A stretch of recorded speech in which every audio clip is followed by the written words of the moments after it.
So I want to talk to you about a subject that doesn't make me special, doesn't make me unique, doesn't even make me normal.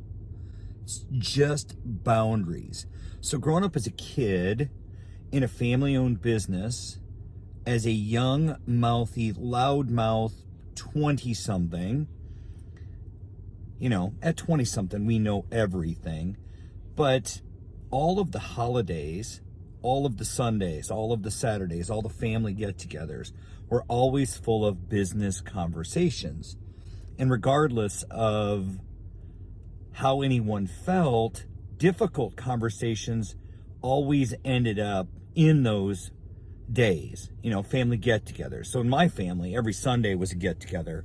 So in my family, every Sunday was a opportunity for someone in the family to voice an opinion about something that was going on in the business, and depending on which one of us had the biggest ego that day, how we were going to drive the conversation to make our point better and make other people look bad in the business, whether it was my sisters, my cousins, my aunts, uncles, my dad, it didn't matter.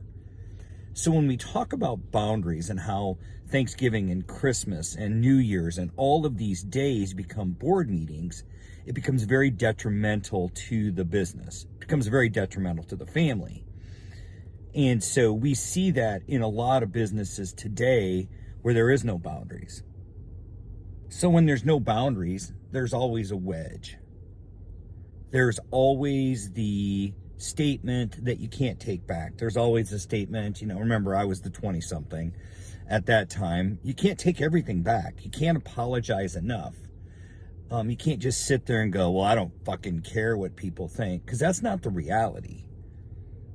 When family-owned businesses and family members start driving wedges, and that never starts maliciously. No one never starts maliciously. But when they start doing that, that's when you see the family unit start to divide. That's when you start seeing the family unit really having its own issues. I speak from experience, my dad and I not having great conversations for a long time. Me and my aunt and uncle and my cousins and all the bullshit that went along with it. You can't take that shit back. So I left the business. I see many businesses out there today that I've coached and I've worked with do the same thing, where fathers, sons, husbands, wives, people are starting to want out of the business.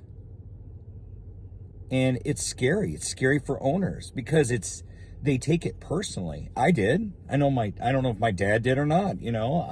I'm sure have been those conversations, but as you look at your family-owned business, what is the legacy you want to leave? What is the legacy that you want to have? As a kid, all I wanted to do was be part of the business. As an adult, I wouldn't be where I am if I had not gone through that relationship, that problem, that journey.